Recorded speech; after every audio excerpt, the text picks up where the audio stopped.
Hello friends, operator Starsky here with a daily update from Kyiv, Ukraine.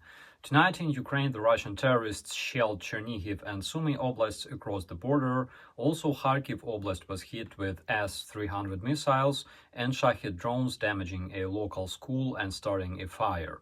At the same time, yesterday the Russian terrorists hit Avdiivka, killing 2 civilians and injuring 2 more. In the past 24 hours, Russians lost 400 terrorists, 3 tanks and 21 artillery systems. The Ukrainian defenders reported taking control over tactically important positions located at the elevations around Bakhmut on the flanks lost by the Russians. Prigozhin yesterday complained like a bitch about the Russian losses around Kyiv, Kharkiv and Kherson last year and mass murder of Ukrainian civilians, while the Russians were hopelessly searching for Nazi in the occupied territories. Because Prigozhin was banished from the Russist club, the terrorist doesn't follow the Kremlin narratives anymore. By the way, same as Girkin, but according to Girkin, Prigozhin cannot be trusted because he looks like a Jew and he believes that the Jews are the enemies of the Russian people, which he openly stated in his recent video. Putin yesterday claimed again that Ukraine never existed before the USSR. However, because he was old and his vision obviously degraded, on the 17th century map that Putin was shown, he didn't notice the Latin title saying Ukraine, land of Cossacks. You just cannot change the history, you cannot shoot it either, but you can definitely ignore it.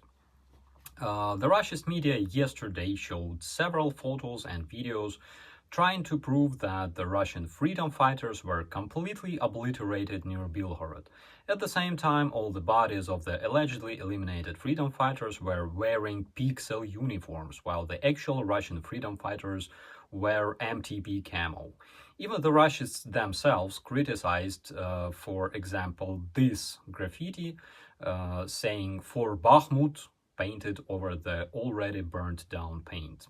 Later, the freedom fighters also reported they've taken no casualties whatsoever, and all of their vehicles were intact, confirming that the Russians staged another fake picture for the Russia's TV.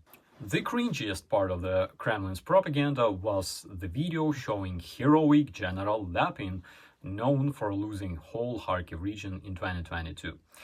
On this video, the Russia's general personally commands several platoons of Russians, walking into battle like a gigachad and showing tactical signs to his vehicles. This gesture obviously means Inokenti. Road is a very complicated thing. It's really easy to get lost here between the point A and B on the straight line. You can suddenly turn right or left or up or down, but don't be afraid, your general is here and I will make sure you're driving forward, son. What a hero, what a gigachad. Meanwhile, a new footage showing destroyed Russian vehicles and artillery in Belgorod emerged, confirming the reports of the Russian freedom fighters on destroying a Russian motorized company.